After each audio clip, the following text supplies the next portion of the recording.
be his bride someday. Ready, sing. There's a church here on this earth, which our Savior calls his church. She descended from the one he started at Jerusalem.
nating tawagin ang ating minamahal na mangangaral, ang ating kapatid, si Elder Norman Millares, para sa pakikinig at pagpapahayag ng salita ng Diyos.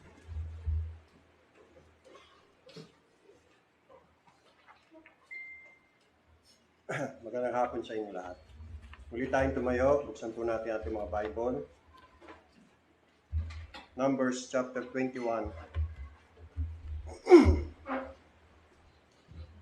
In the book of Numbers chapter 21. Umpisa natin sa verse number 4 hanggang 9. Numbers chapter 21 verse 4.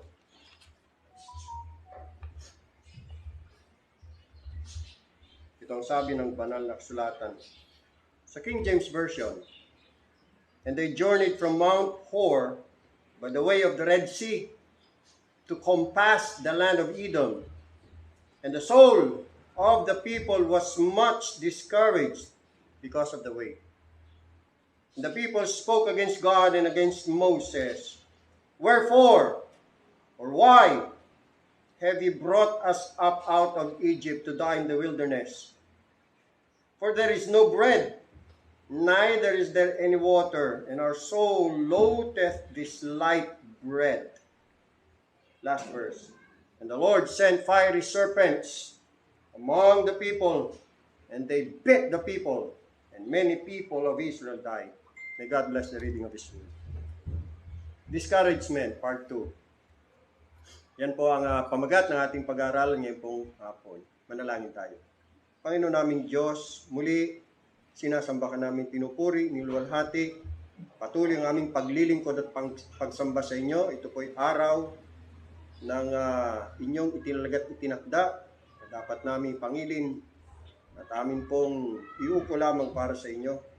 Salamat, Panginoong Diyos, sa pagpapatuloy ng iyong mga anak sa paglilingkod at pagsunod. Salamat sa iyong grace na nag-enable at nagsusustain sa amin. Ngayon, Panginoong Diyos, dalangin po namin na i-prepare niyo muli ang mga puso at isipan na maging malinis na sisidlan ng inyong mga salita. Gawin niyo pong pagpapala sa amin, hamon, kalakasan, ang iyong mensahe, maliwanagan kaming lahat. Makatulong nawa ito, O Diyos, sa ikalalago namin, makatulong sa mga anak nyo na dumaranas ng panlulupaypay, ng panghihina, at kawalan ng pag-asa. Maintindihan namin, Panginoon, ang iyong kalooban at kung ano po yung nais nyo pong gawin namin. At biyayaan nyo po kami na magawa nga po namin, masunod namin ang iyong mga utos, mga aral, ang katotohanan. Pagpalain niyo po kaming lahat, kahabagan niyo kaming lahat, gawin niyo sa amin ang nakalulugod sa iyong paningin. Sa banal na pangalan ng aming Panginoong Hesukristo, ito po aming dalangin. Amen. Please be seated. Thank you. Now, I want to read again ang verse number 4 sa ibang translation. Kasi ito yung ating pinaka-main text. Alright, umpisahan ko po sa Basic Bible English. Sabi rito, "Then they went on from Mount Hor by the way to the Red Sea, going round the land of Edom. And the spirit of the people was overcome with weariness on the way." Next, International Standard Version. Listen.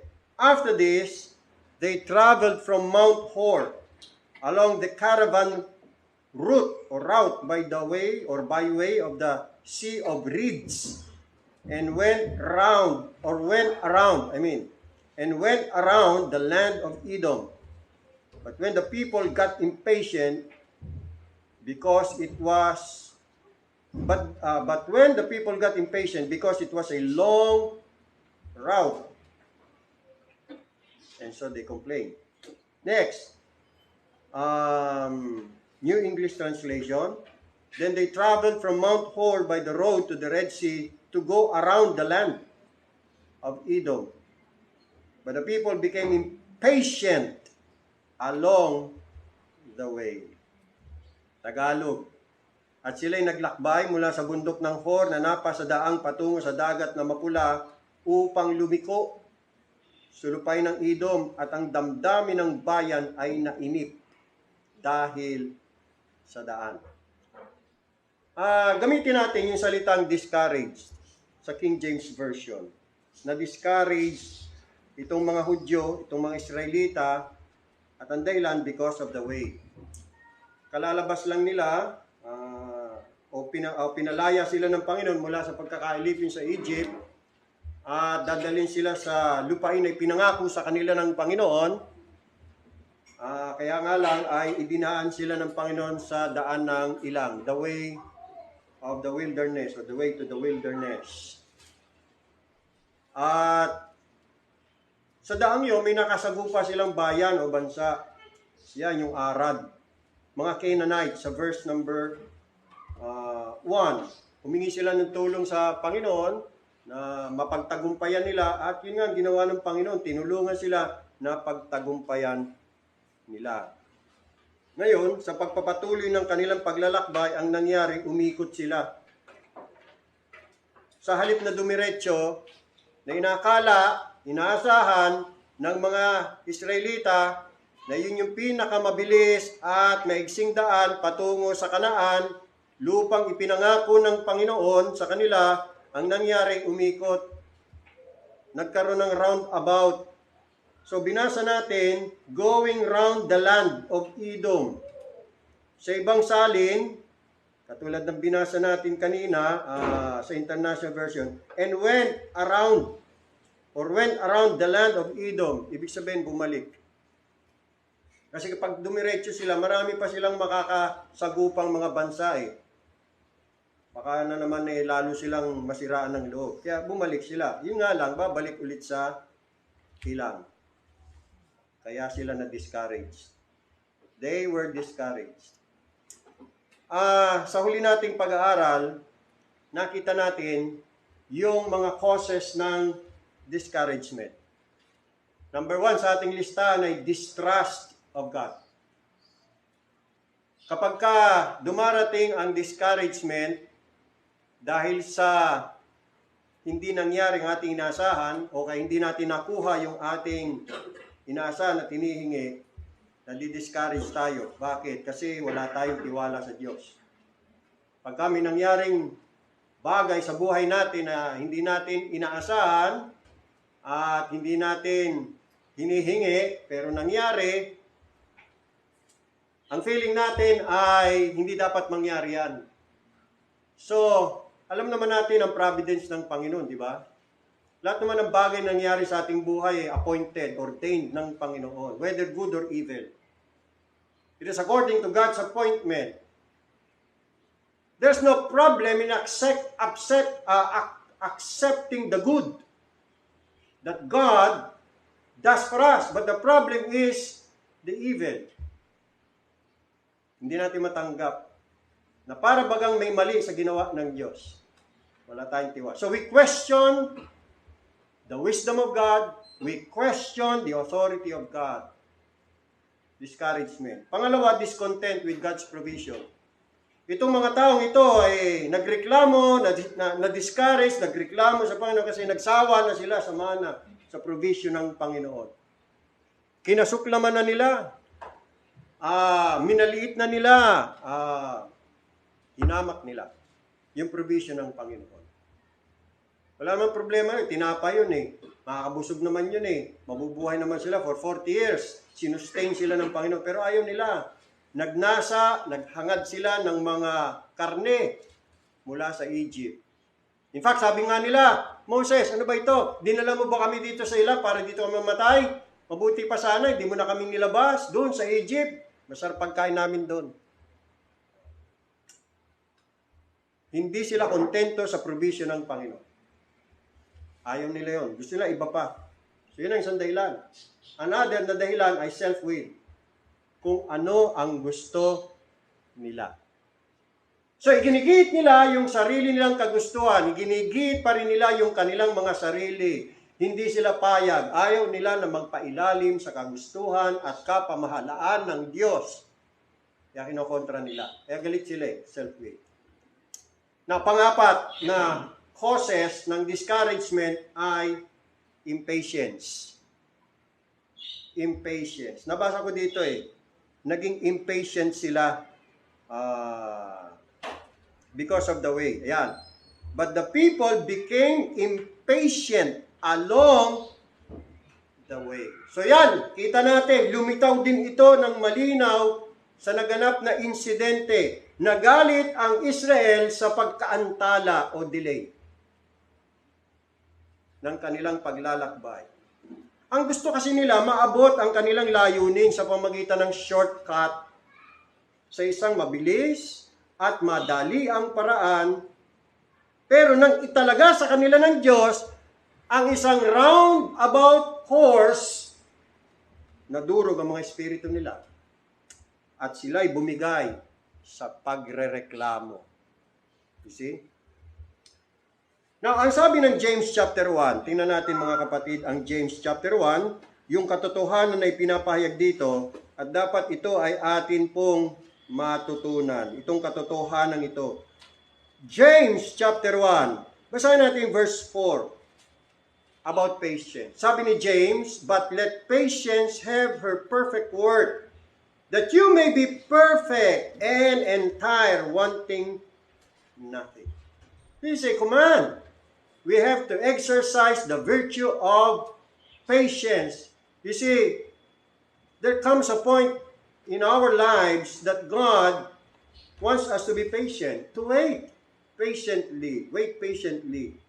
And malibang sundin natin ng may taimtim na panalangin, ang pangaral na ito, madalas tayong manghihina dahil sa discouragement. We will always be discouraged. Without patience, we will always be discouraged. Ang gawain itinakda ng Diyos sa pagtitiis na kailangan, alam niyo kung ano? Ang maghintay sa kanyang oras.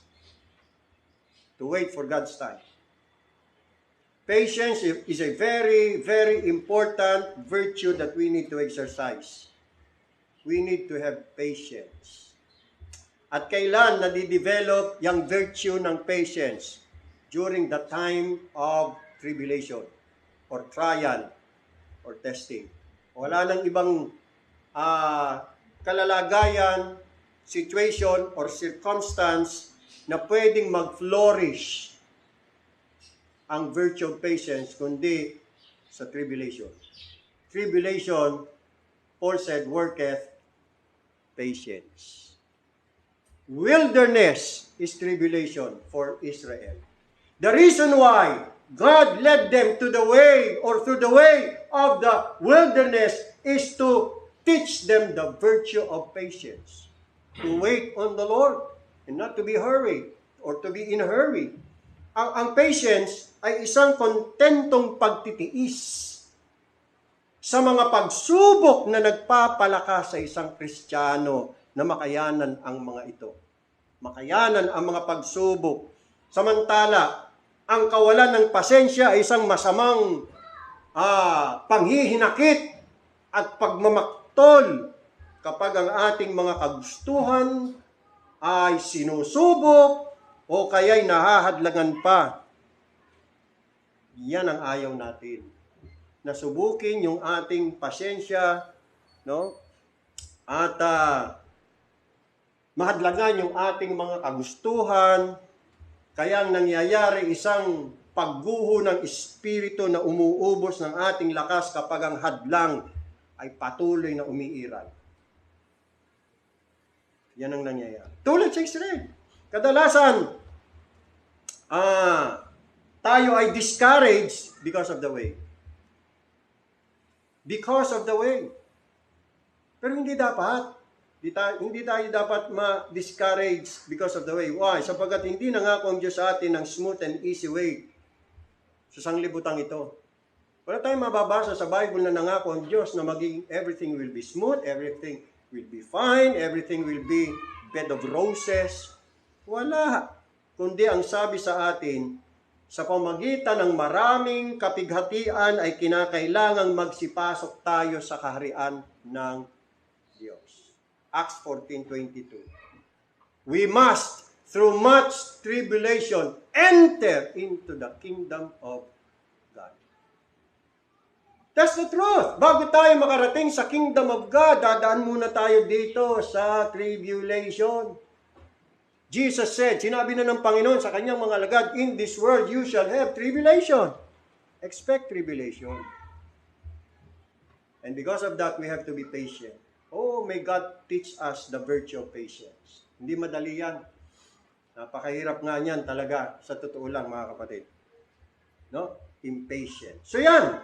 Yan ang kadalasang mga dahilan ng discouragement. Kawalan ng pagtitiwala sa Diyos, kawalan ng kakontentuhan sa probisyon ng Diyos, ang pag-iit ng sariling gusto at kalooban at ang pang-apat ay ang kawalang pagtitiis. Yang apat na yan, palagi yan, umiiral. Kaya tayo nadi-discourage. Di ba? So dapat, anong gagawin? Itama. So narito ang mga pagtutuwid o pagtatama o tinatawag na correctives for discouragement. So diyan tayo dumako. At kitang-kita naman na ang mga pagtatamang ito ay dapat maging isang masigasig at matatag na pagkontra sa mga kasamaan ng discouragement na gumagawa para pahinain at maging lupaypay ang ating mga puso. So gaya ng nauna na nating sinabi, karamihan sa ating mga panghihina ng loob ay resulta ng mga pagkabigo. Ulitin natin, karamihan ng ating mga panghihina ng loob or discouragement ay bunga o resulta ng panlulupaypay o panghihina o pagkabigo. Yan. At ang mga ito ay lumalabas yan talaga sa hindi natutupad na mga inaasahan. Pag ang ating mga inaasahan o expectation ay hindi nangyari, ayun, discouragement. Discouragement. Ang pagbagsak, ang pagguho ng ating mga pag-asa o inaasahan. Maging ito man ay mga tao o ito man ay mga bagay, kapag hindi nila naibigay yung ating hinahanap o yung ating inaasahan, ang ating mga kaluluwa ay nadudurog. Durog na durog. At ito pa, kung mas malakas ang ating mga expectation, mas matindi ang ating discouragement kapag hindi ito nangyari. The more na ang ating expectation ay hindi nangyari, the more ang ating discouragement. Di ba? So, anong dapat gawin? Number 1, pag-aralan po natin na hanggang sa matutunan natin na panghawakan ang mga bagay na temporal ng may magaang kamay. Let us hold all temporal things with a light hand. Huwag masyadong mahigpit.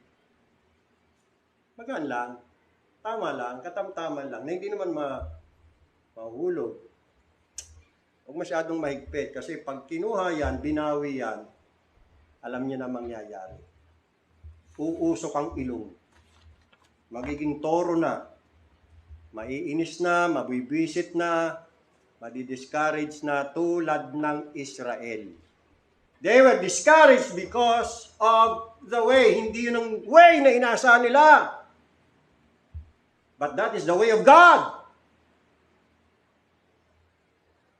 Ang gusto nila ay shortcut, ang gusto nila madali. Self-will. Ang gusto nila masunod ko, yung gusto nila. At ang gusto nila, ang Diyos ang susunod sa sarili nilang kagustuhan. Hindi sila yung susunod sa kagustuhan ng Diyos. But we have to learn this. Na anumang mga bagay na material, hawakan natin nang wag mahigpit.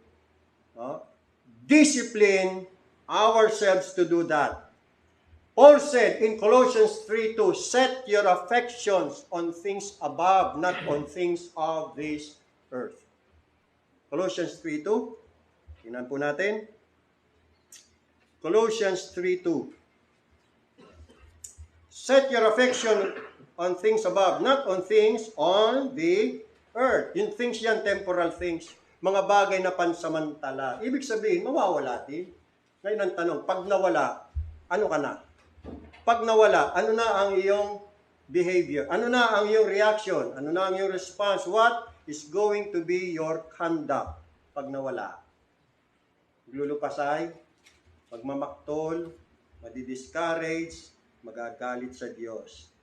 Listen, there is nothing whatever under the sun which can satisfy the heart. Nothing. Absolutely nothing. At kung diyan natin hahanapin ang ating gratification, kung diyan natin iaasa ang ating kaligayahan, mga kapatid, then vexation of spirit ang magiging karanasan o bahagi natin. Vexation. Sabi nga doon sa Ecclesiastes chapter 1 verse 14, Ecclesiastes chapter 1 verse 14, 1:14. Sabi diyan, I have seen all the works that are done under the sun, and behold, all is vanity and vexation of spirit. I'm trying to know the exact meaning ng vexation sa Tagalog. Parang hindi, hindi angkop. Try natin Google Translate ko. Vexation. Vexation of spirit. Okay. Vexation. Isang word ang lumabas, inis. Inis. Maiinis ka lang. So pagka talagang ang iyong kaligayahan at pag-asa ay inilagak mo sa mga bagay na material na pansamantala lamang, pag yan nawala, ano resulta? Buwisit. Kabuwisitan. Inis. Yun ang sinasabi rito. Vexation of spirit. All is vanity. They're just temporal. Pansamantala. Mawawala din. Hindi man tatagal yan eh. Heaven and earth shall pass away. Jesus said, but my word shall not pass away. You see, listen, God is a jealous God. At ayaw ng Diyos na meron siyang kaagaw. Totoo yan. Ayaw ng Diyos na meron siyang karibal. Ngayon, kung tayo gagawa ng isang Diyos-Diyosan ng anumang bagay, tsak yan, dudurugin ng Panginoon yan. Wawa sa akin yan. You know what I mean? Kung ating kaligayahan, kung ating pag-asay nakasalalay sa nilikha kaysa dun sa manlilikha, yung nilikha na yan, wawa sa akin ng Panginoon yan. Para matuto tayo na siya dapat ang ating pong kaligayahan at kasapatan. Hindi sa mga material na bagay. Gagawa siya ng kaparaanan para matuklasan natin na itong mga dinodiyos natin ay isang bagay na gawa lamang sa putik. Mag-ingat tayo kung ganun. Huwag tayong gumawa ng labis na mga nilalang.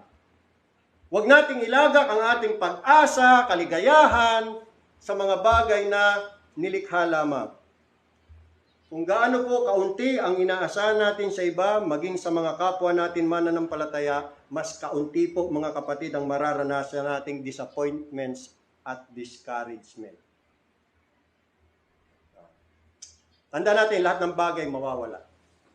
Tingnan nyo ang example kay Job, sa Job. No? Si Job, di ba? Nung una, na kay Job ng lahat. Pero unti-unting binawi, unti-unting kinuha ng Panginoon. Ang itinira lang sa kanya, pati kalusugan niya kinuha eh. Diba? Ari-arian, kayamanan, mga katulong, mga anak niya, 10 anak na ubos. Biro mo sa isang araw, nakaburo lahat yung mga anak niya, 10. Gano'ng kasakit yun?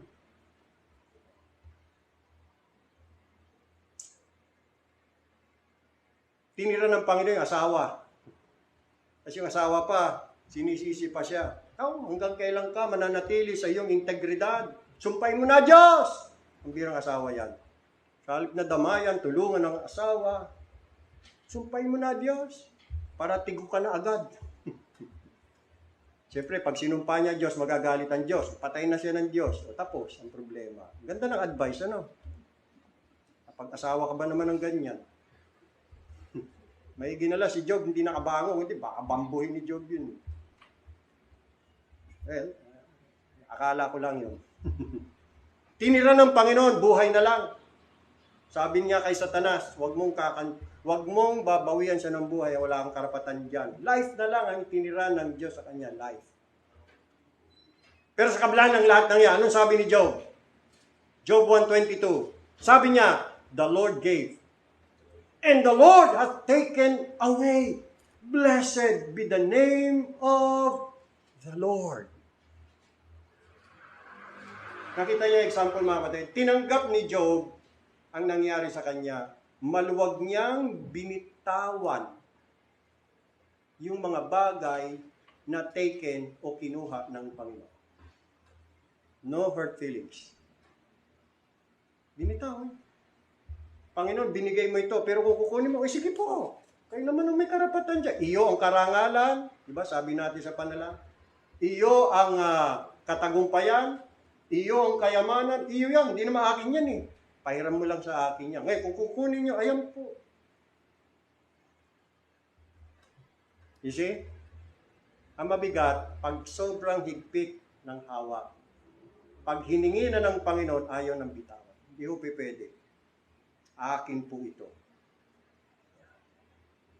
Hindi ko bibitawan ito. Maging yan man ay pera, o anumang bagay na iyong pinalagahan, o maging mahal mo sa buhay.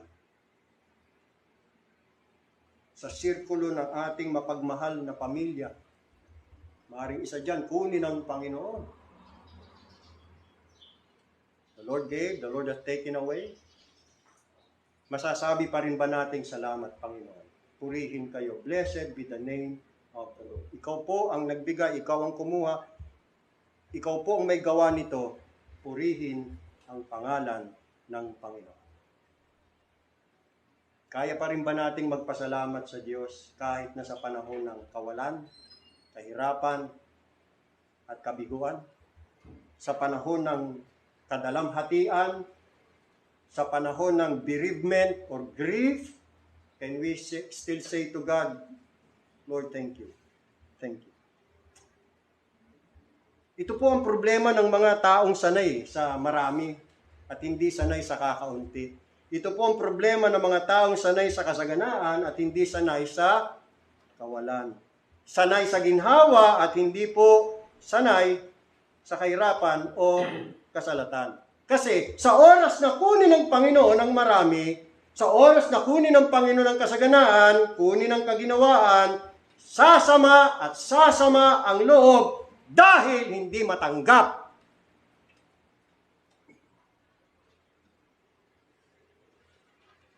Napakasakit para sa kanila.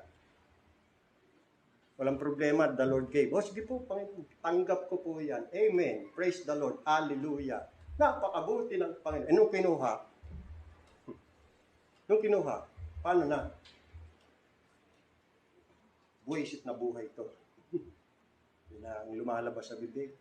Inis, vexation of spirit, discouragement, irritation, annoyed, what else?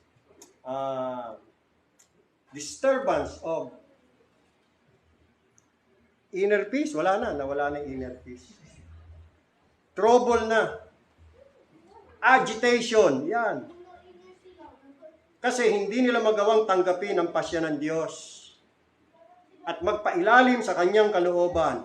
Hindi nila kayang bitawan ang kinukuha ng Panginoon sapagkat napakahigpit ng kanilang hawak o kapit sa bagay na iyon. Hindi sila sanay. Hindi sila sanay o kaya hindi nila natutunan, tulad ni Pablo, ang masiyahan sa anumang kalagayang kanilang kinaroonan. Hindi sila marunong o hindi nila alam ang magpakababa. Ang alam lang nila ang magpakasagana.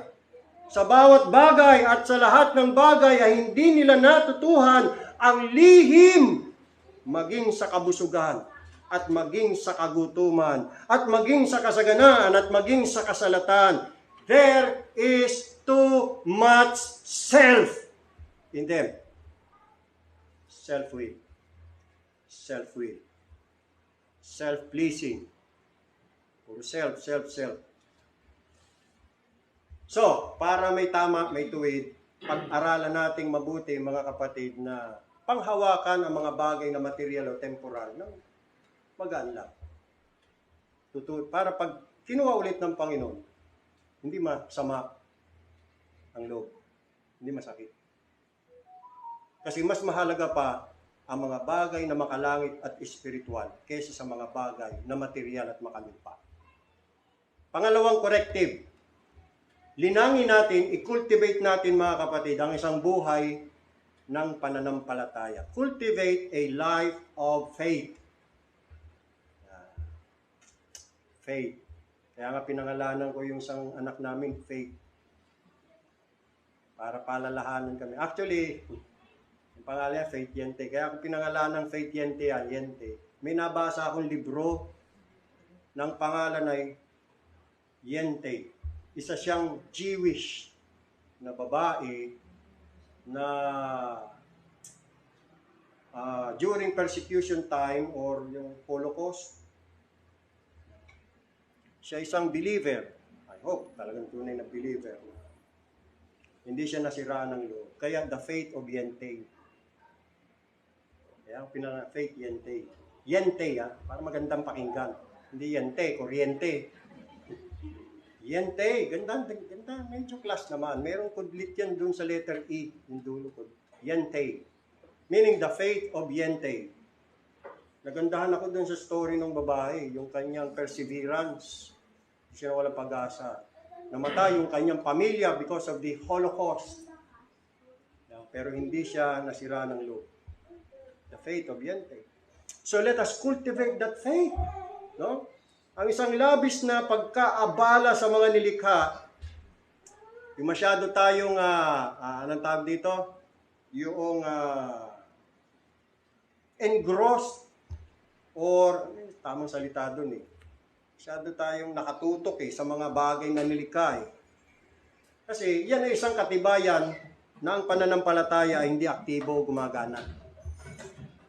Dahil ang pananampalataya palaging nakikibahagi sa mga bagay na hindi nakikita.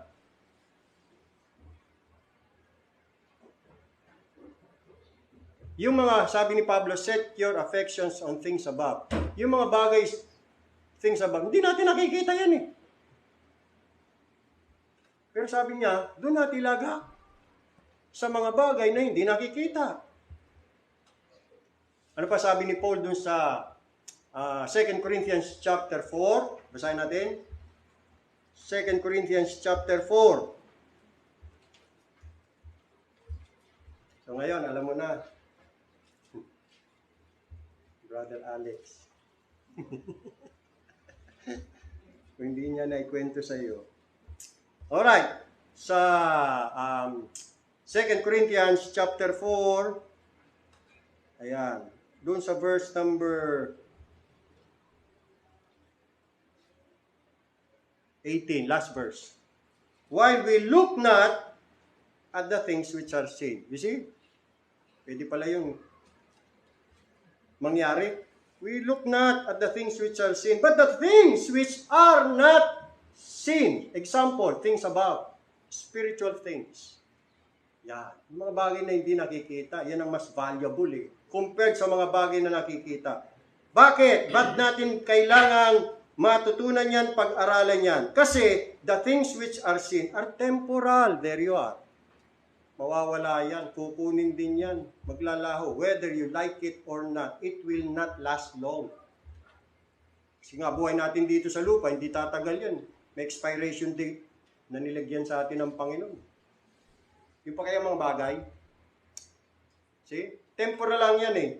Pero yung mga things which are not seen, yun ang eternal. Yun ang dapat nating pagtuunan. Yan. Ang kawalang pag-asa ng Israel doon sa wilderness ay dahil sa ang kanilang mga mata ay inalis nila mula sa Panginoon. At inilagak nila mula sa mga bagay na pansamantala at material. Hindi nila sinanay ang kanilang mga sarili na laging ituon nila ang kanilang mga paningin sa Panginoon lang. Itinuon nila sa halip na sa manlilika, doon sa mga nilikha. Ang Panginoon, eternal. Hindi yan napapawi. Ito, napapawi. Hindi tumatagal.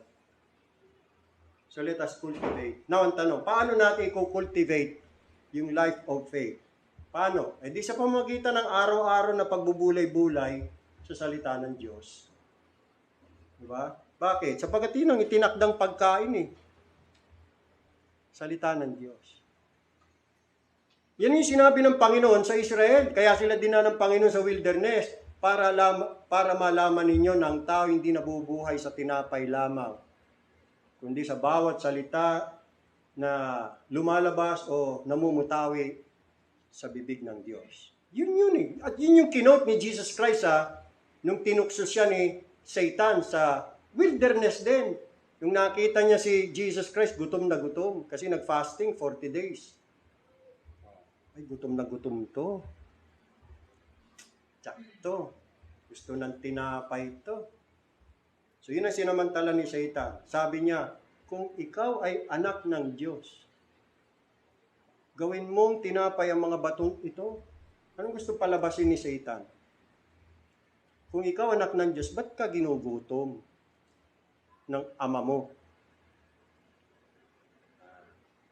Diba anak ka ng Diyos? Ba't nagugutom ka? Dapat ang anak ng Diyos hindi nagugutom.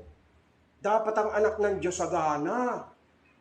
Dapat ang anak ng Diyos hindi nagsasuffer. Hindi kalooban ng Diyos na mga anak niya maghirap. Sino sabi sa iyo? Saan mo nabasa yon? Ano, mas magaling ka pa sa totoong anak ng Diyos? Taal at bugtong na anak ng Diyos? Yung totoong anak ng Diyos nagsuffer tapos ikaw hindi ka magsasuffer? See? Ngayon, bakit hinayaan ng Diyos yun? Ang lesson para malaman ng lahat na hindi lamang sa tinapay nabubuhay ang tao. Basahin natin yun sa Deuteronomy chapter 8. Deuteronomy chapter 8. Di ba may mga ganyan teaching, lalo yung mga Armenian na mahihilig sa yung mga prosperity preacher, prosperity gospel. Hindi kalooban ng Diyos na maghirap ang kanyang mga anak. Gusto ng Diyos kung ikay tunay na anak ng Diyos. Sagana. Pinagpapala. Ba't ang Israel ginutom? Nagutom sila ron, pero pinakain ng Panginoon. Yun nga lang, hindi man eat all you can, hindi man smorgasbord. Tubig at tinapay lang. Pero hindi sila ginutom ng Panginoon. Nagutom pero pinakain. Deuteronomy chapter 8. Yan. Ano ba? Deuteronomy chapter 8. Tingnan natin Verse 1, pisa natin sa verse 1. All the commandments which I commanded this day shall ye observe to do, that ye may live, and multiply, and go in, and possess the land which the Lord sware unto your fathers. Verse 2. And thou shalt remember all the way, my Savior leads me. All the way which the Lord thy God led thee. Saan?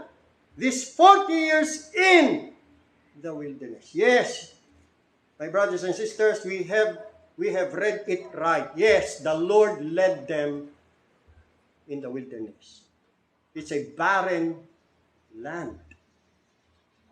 Hindi ho lupang sagana Lupang walang-wala. Hindi ho sagana. 40 years.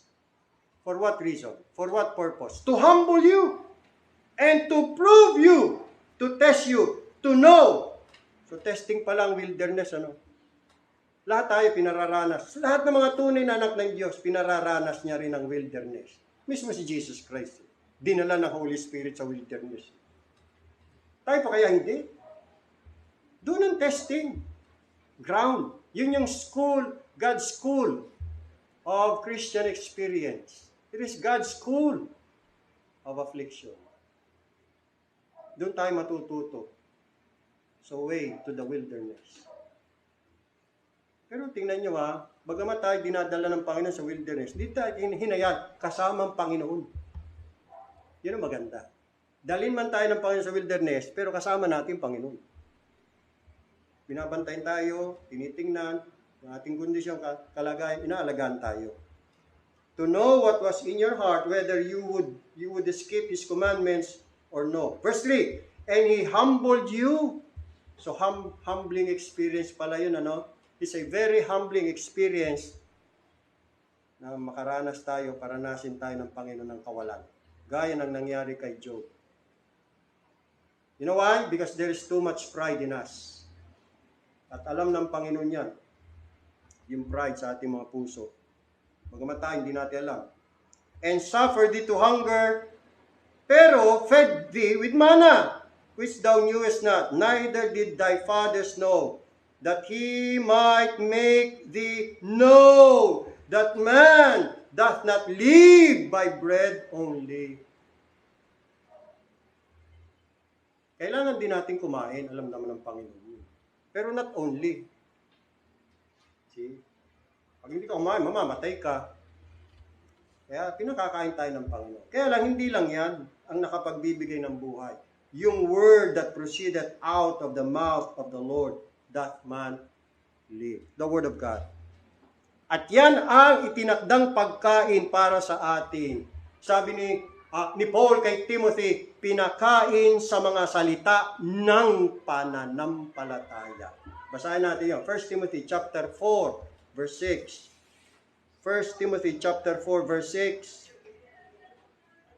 1 Timothy chapter 4, verse number 6. Yan. If thou put the brethren in remembrance of these things, thou shalt be a good minister of Jesus Christ, nourished up in the words of what?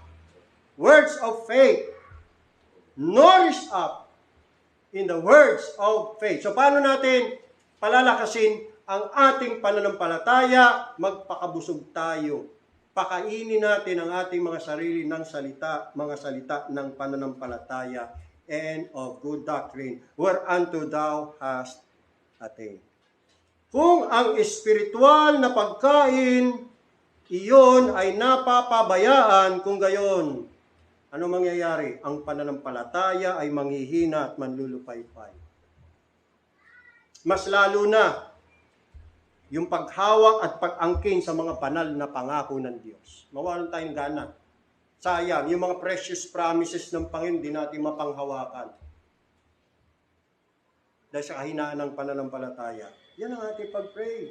Kaya nga pala ang mga alagad doon nanalangin, Lord, increase our faith. Kailangan natin yan. Huwag natin sabihin, mga Armenian, yayabang eh. Alam mo, kailangan strong ating faith kay Lord. Alam mo, kaya ako matatag, matibay, kasi strong ang aking faith kay Lord. Yabang eh. Kung magtitiwala ka sa mga pangako ng mga tao, mapapatunayan mo na mga pangako ng tao lagi napapako. Pero, kung bibilangin mo yung God's fulfilling of His covenant engagement, His covenant promises, you and I shall not be disappointed. We will not be discouraged. You know why? Because faithful is He who calls you, who also will do it. God is faithful. He will fulfill His covenant promise. 1 Thessalonians chapter 4 or chapter 5. Chapter 5 verse 14. 1 Thessalonians 5:24. I'm sorry. Faithful is He who calleth you, who also will do it. Yes, God will do His promises. Isaiah 26 verse 3. The Lord said, you will keep him in perfect peace, whose mind is stayed on you because he trusts in you. Isaiah 26:3. Read that. Memorize that. Yan. Yan ang makararanas ng kapayapaan ng puso, kalooban at pag-iisip. Yung mga nagtitiwala sa Panginoon. Kahit na sa panahon ng kanilang kawalan at kahirapan. May inner peace pa rin. Because they trust in God.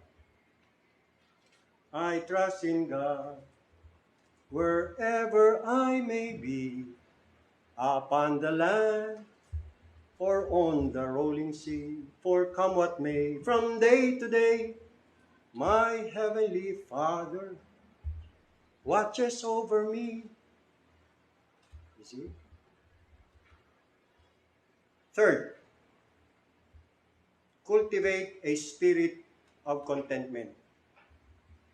Spirit of contentment. Diyan nabigo ang mga Israelita eh. Wala silang kakontentuhan. Yung kanilang discouragement ay nagmula sa pagiging hindi kontento. Mula sa kanilang dissatisfaction sa provision ng Diyos na ginawa para sa kanila. Ang nangyari, pinairal nila yung mga pita ng kanilang mga laman, nangarap ng mga karne na nagmumula sa Egypt. Ayan. At pagkatapos, hinamak nila, kinutya nila yung provision ng Panginoon, yung mana. Biro mo kung gaano kasama yung mga yan. Pinagbigyan nila yung pita ng kanilang mga laman eh. Listen mga kapatid, there can be no peace of mind or rest of soul habang tayo po ay hindi nasisiyahan sa mga bahagi na binibigay sa atin ng Diyos. Sa mga portion which God allotted to us. Pag hindi natin tanggap anuman ang inatado sa atin ng Panginoon, ay hindi tayo makakaranas ng kapayapaan, ng kaisipan at kapahingahan ng ating mga puso o kaluluwa.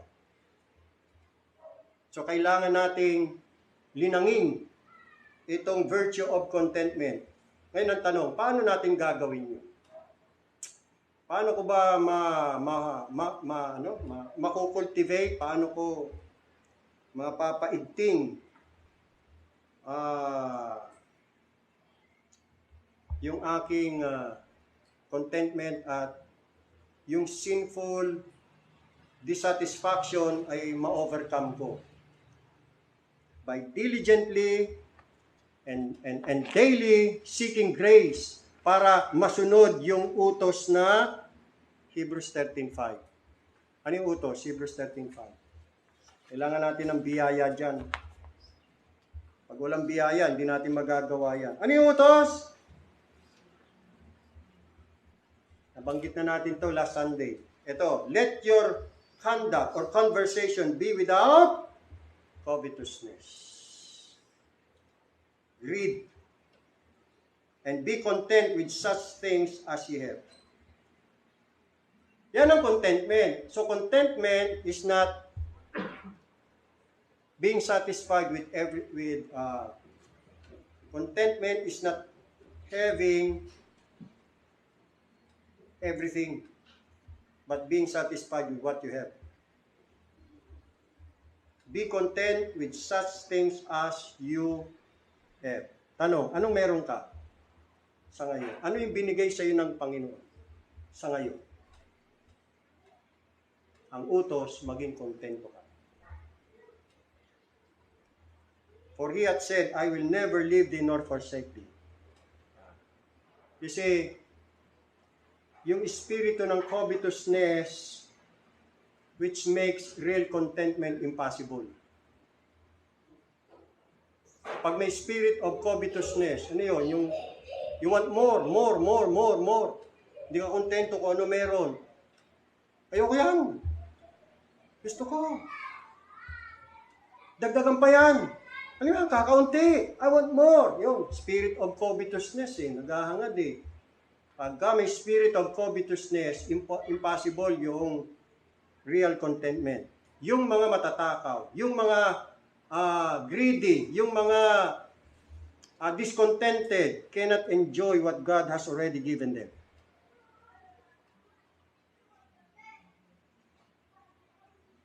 Yung mga inordinate desires natin na hindi masupil, yon ang nagkoko sa atin ng discontentment.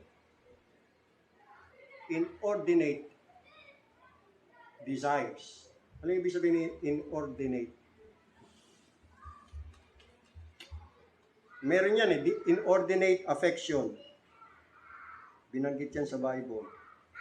Tingnan natin inordinate. Inordinate. Ganda ng meaning nito mga kapatid. exceeding reasonable limits. Yung hindi ka pwedeng hanggang dito ka na lang. Gusto mo pa, sige pa, sige pa, sige pa. Immoderate, disorderly, unregulated. So exceeding reasonable limits. Ang gusto mo, exorbitant, excessive, lavish. Hindi ka kontento sa kakaunti. Hindi ka tulad ni Paul. Ano man ang meron siya, sanay siya. Sa kasaganaan, sa kawalan, walang problema kay Pablo. Natutunan niyang maging kontento. Doon sa mga hindi kontento, wala, puro kasaganaan, ayaw niya ng kahirapan. Tanda natin mga kapatid, it is not the possession of things which bring satisfaction. No, sir. But the use we make of them and the pleasure we get out of them. Ganito dapat natin gawin. Let us be thankful for God's present mercies. And magtiwala tayo, buong pagtitiwala na ipaubaya natin sa Panginoon ang ating bukas. So anumang meron tayo sa kasalukuyan, tanggapin natin, pasalamatan natin ang Panginoon. Let us count our many blessings and then let us develop the habit of gratitude. Let us always be grateful and thankful to the Lord. Ano man ang kanyang provision sa atin.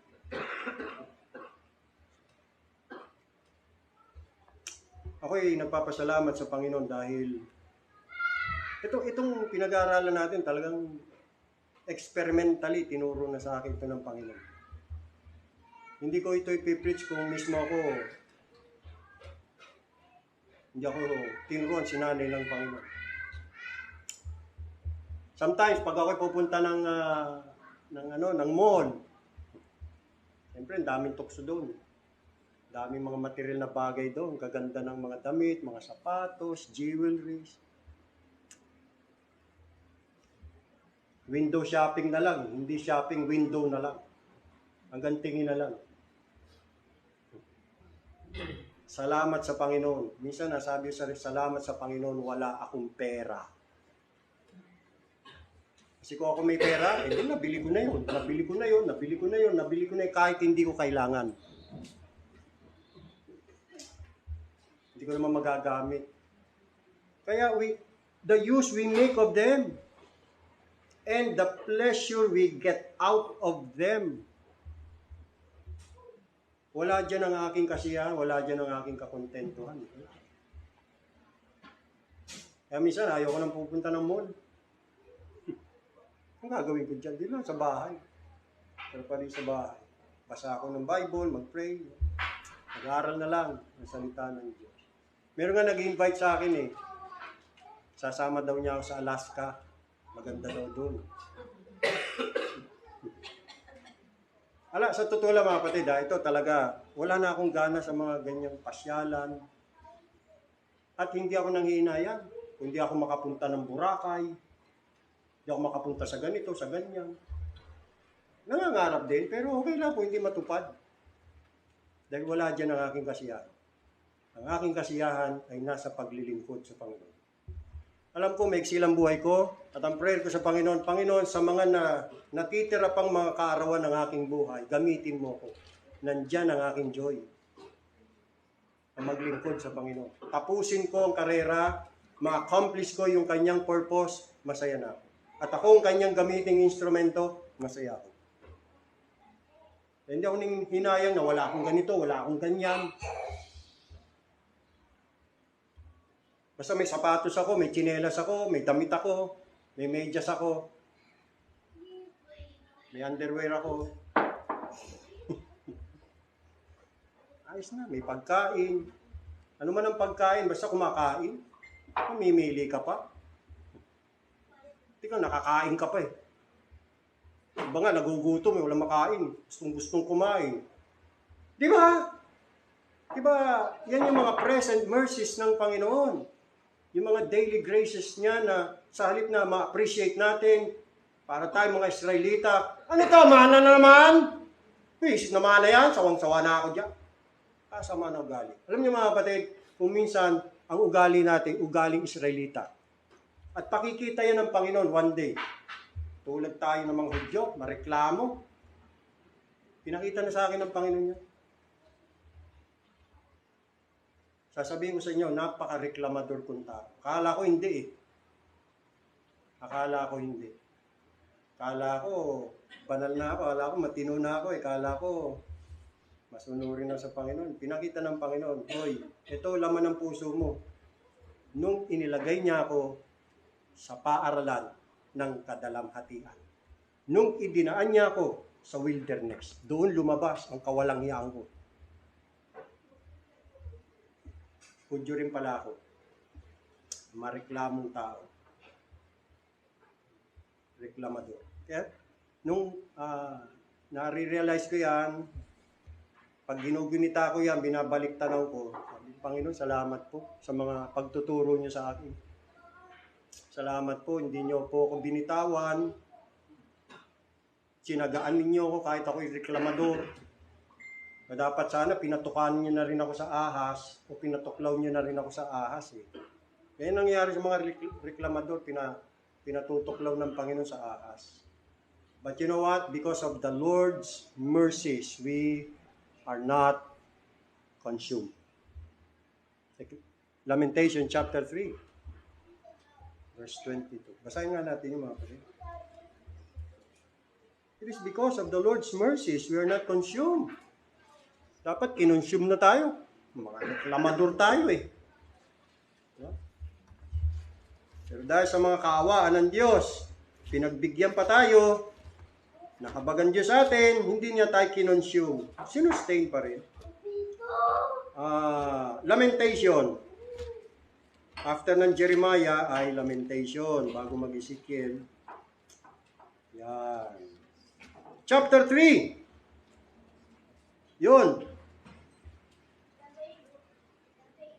Verse 22. It is because of the Lord's mercies that we are not consumed. Bakit? Because His compassions fail not. They are new every morning.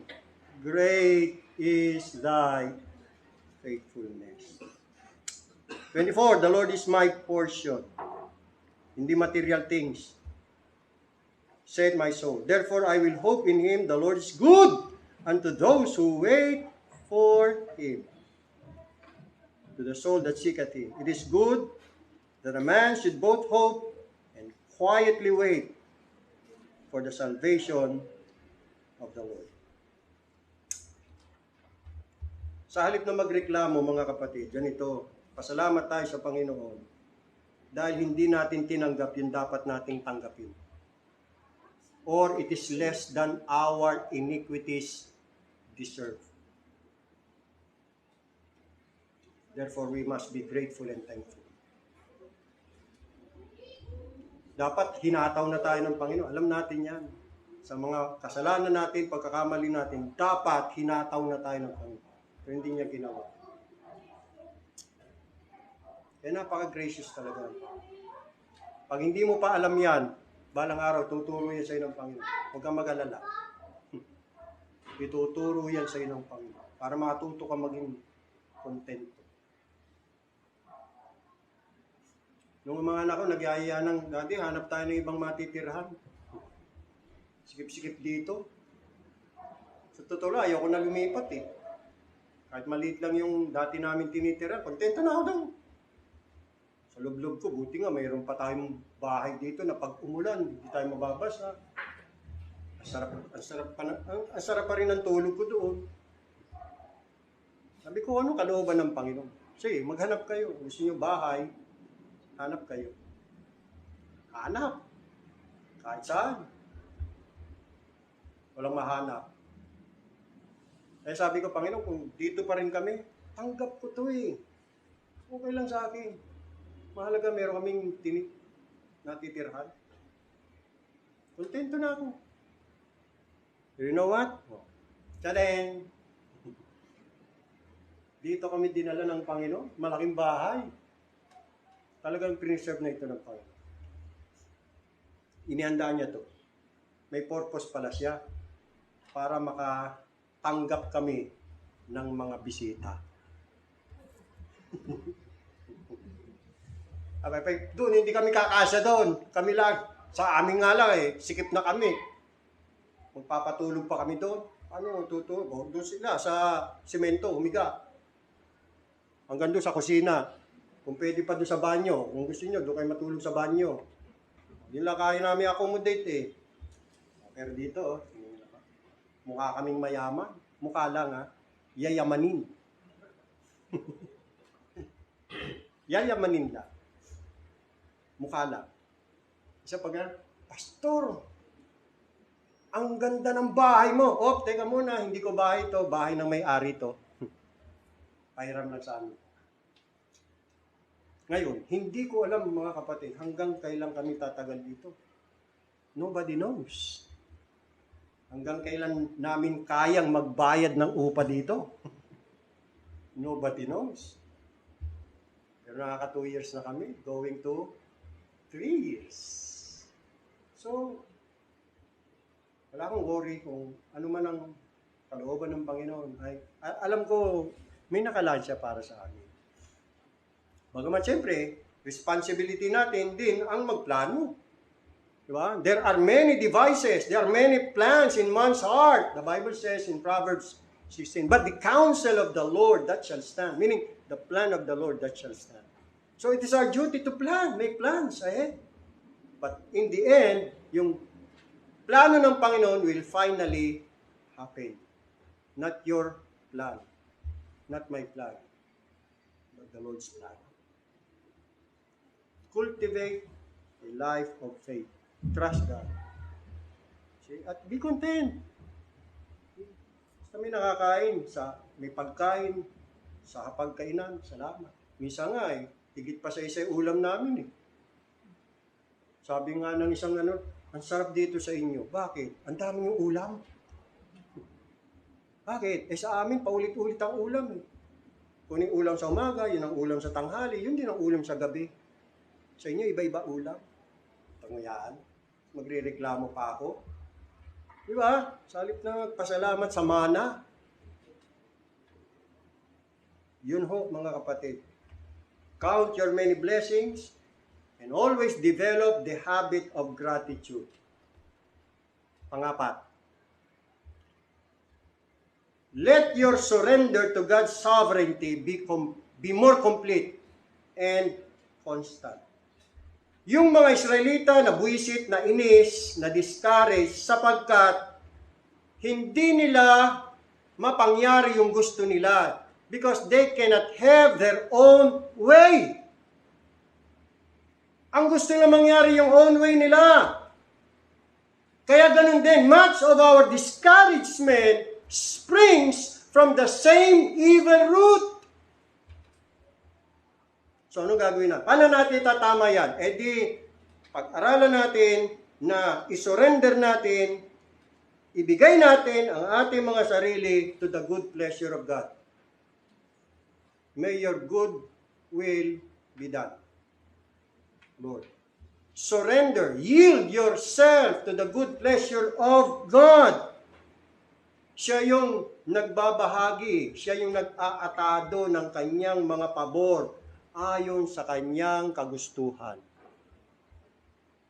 Alam niyo naman ang ating Father in Heaven, Ama yan marunong siyang mag-atado ng mga bagay para sa kanyang mga anak. O ito, sa iyan.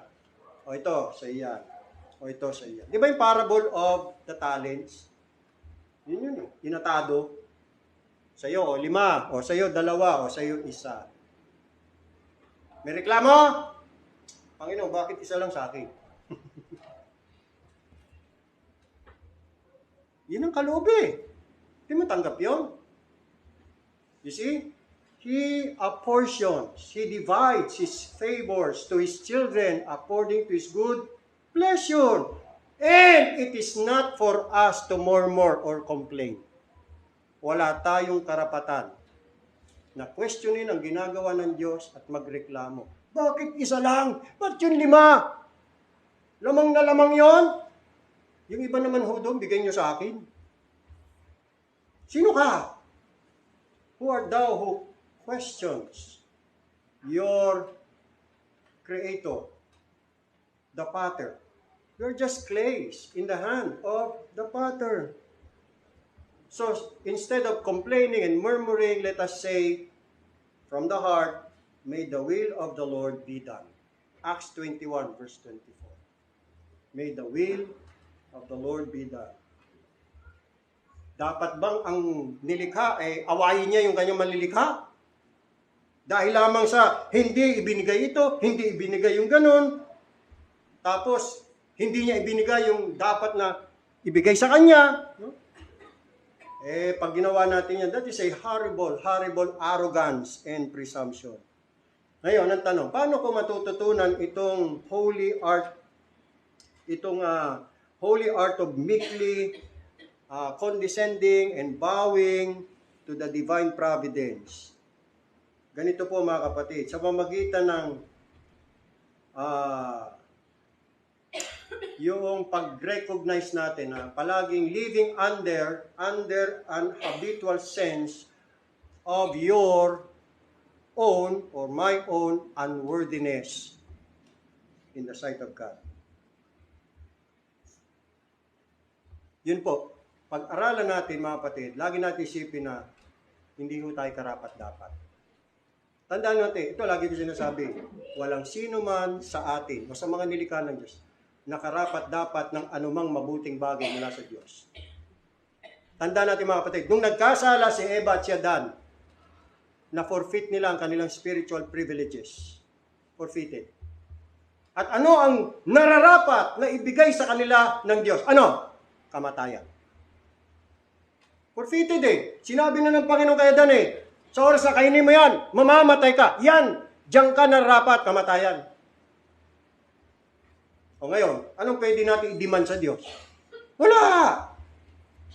Ang kapal naman ng ating mga mukha, magdi-demand pa tayo sa Diyos. Karapat-dapat nga tayo ng kamatayan Impyerno nga Pasalamat tayo, hindi kamatayan binigay sa atin ng Panginoon. Kaligtasan. Diba? Kaya, kung binigyan ka ng Panginoon ng karamdaman, pasalamat ka, hindi impyerno binigay sa iyo. Kung binigyan ka ng Panginoon ng kalugihan, pasalamat ka pa rin at hindi impyerno binigay sa iyo. It is less than you deserve. Nawalan ka, pasalamat ka pa rin. Dahil hindi impyerno ang binigay sa iyo. Tandaan mo, impyerno ang dapat nating tanggapin.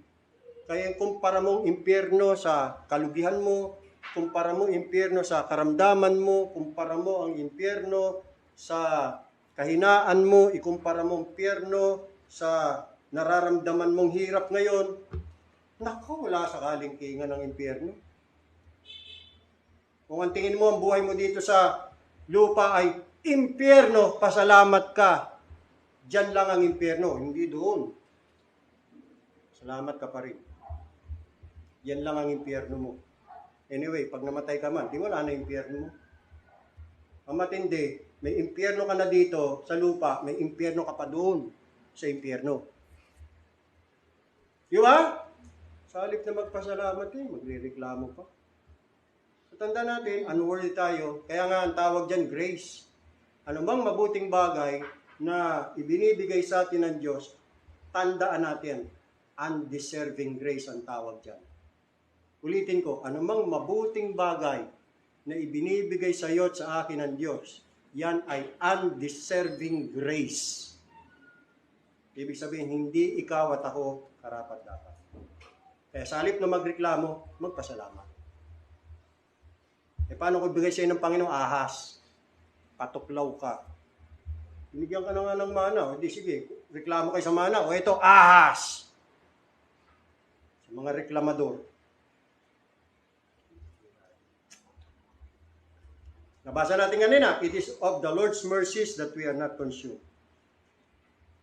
Walang anumang bagay na makapag-uudyok sa atin na tayo'y lubos na magpasakop, maging submissive sa mga inaatado ng Diyos sa atin, kundi yung maalala natin, mga kapatid, na tayo po'y tinrato ng Diyos na mas mabuti kaysa sa dapat na itrato sa atin. God has treated us. God has dealt with us far better than we deserve. It is of the Lord's mercies that we are not consumed. Dapat consumed na tayo Dapat consumed na itong mga Hudyong to sa mga Israelitan to. But because of the Lord's mercies, He preserved them. And that's something that they don't deserve. So, surrender to God's sovereignty. To be more complete, and constant. Last, Luke 21:19. Panghuli. So, ang una ay pag-aralan natin na huwag hawakan ng mga temporal things ng mahigpit. Kasi pag nawala yan, sasama ang loob mo. Magagalit ka sa Diyos. So, hayaan mo, bigay mo sa Panginoon. Pangalawa, i-cultivate natin life of faith, and then cultivate natin life of contentment, and then pag-aralan natin, matutunan natin na sumuko tayo sa sovereignty ng Diyos ng mas ganap, mas kompleto. And then panghuli, Luke 21, verse 19. Luke 21, verse 19. In your patience, possess ye your souls. Patience. Yung discouragement ng Israel, tumubo yan o bumunga yan dahil sa kanilang failure at this very point. Pinanghinaan ng kanilang loob dahil dun sa prospect of a roundabout force.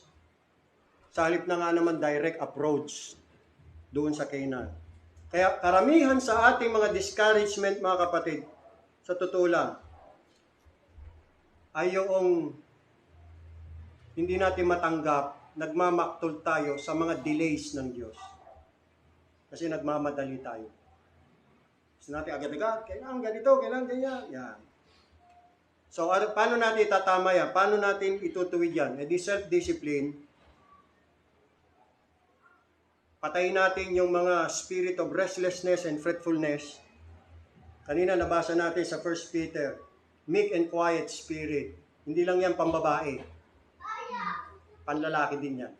Let us cultivate a meek and quiet spirit. Pero paano natin ma-achieve yan? Ganito, sa pamagitan ng pagkilala, gamit ang pananampalataya, na ang Diyos ang siyang mayroong charge ng ating mga affairs. Siya ang namamahala. Bahala siya. Ayusin niya ang lahat ng yan. Siya ang mag-enable sa atin para buong kalmadong tiisin natin anuman ang kanyang inatado o itinalaga sa atin. Ang tunay na nanampalataya sa Panginoon, hindi magmamadali. Basahin natin Isaiah chapter 28, last verse, o last two verses, I hope. Isaiah chapter 28, verse 16. Ay, nako. Ako, aminin ko sa inyo mga kapatid, namin ko na sa Diyos yan, napaka-impatient kong tao. Napaka-impatient. Pinakita rin sa akin ng Diyos yan. Akala nyo, napaka-patient ko, hindi. Akala ko rin, napaka-patient ko, pero sa totoo lang, hindi. Napaka-impatient kong tao. Kailan ko nakita yan? Nung dinala ko ng Panginoon sa wilderness. Kaya, Hudyo din ako Alam niyo ba yun? Kahit ako Pilipino, ugaling Hudyo. Isaiah 28, verse 16. Kaya nabibista ko sarili ko sa totoo lang. I hate myself. I hate myself. Ayoko ng ganito. Na pinagpipray ko sa Panginoon, baguhin nyo. Ayoko ng ganito. Kasi alam ko, hindi ako nakapagbibigay sa iyo ng kaluguran sa sama ng ugali ko. Isaiah 28, verse 16. Therefore, thus saith the Lord God, behold, I lay in Zion for a foundation, a stone, a tested stone, a precious cornerstone, a sure foundation. He who believes shall not make haste. You see that? Hindi magmamadali. Yan. Ang Israel, nabigo dahil sa they have not waited for the counsel of God. They waited not for His counsel.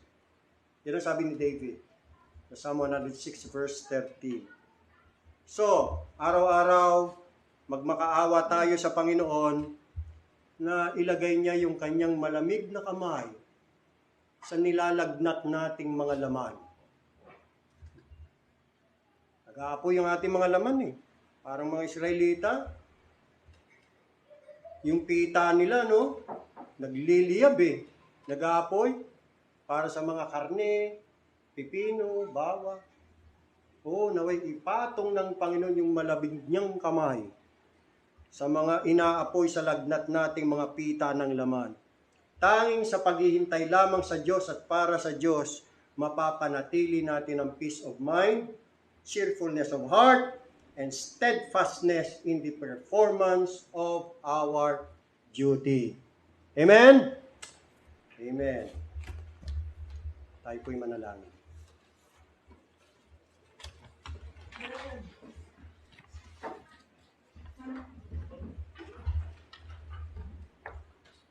Aming Diyos, maraming salamat po sa iyong mga salita na aming natunghayan. Sana'y matandaan namin ito.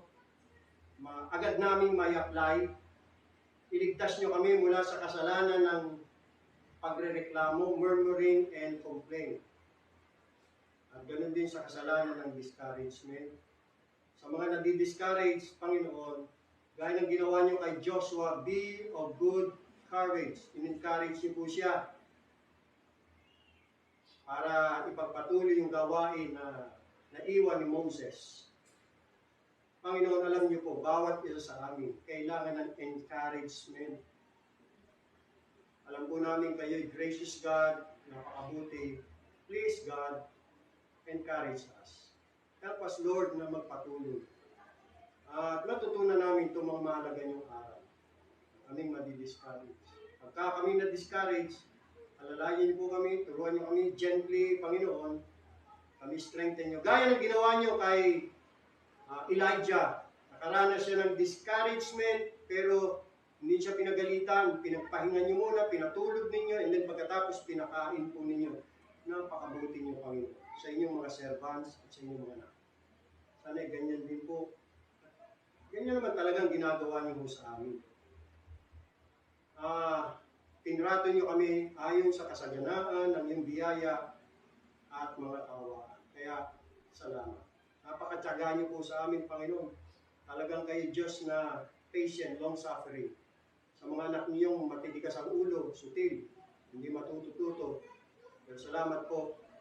Hindi namin tinatanggap yung mga bagay na dapat namin tanggapin. Hindi naging gracious pa rin kayo sa amin.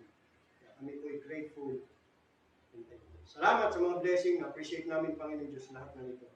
Purihin kayo. Kaya bigyan niyo kami ng thankful heart na anuman ang aming kalagayan, Panginoong Diyos, lalo na sa panahon ng kahirapan at kawalan, kapighatian, ay maging katulad kami ni Job na pinupuri pa rin namin kayo.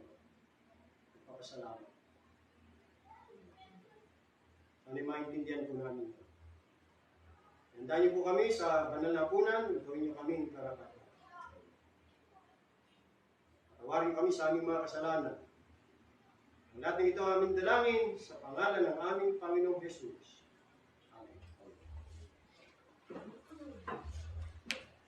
Tayo dumako na sa ating banal na hapunan. Handa na po natin ating mga sarili sa mga sandali ito. Opo muna mga kapatid.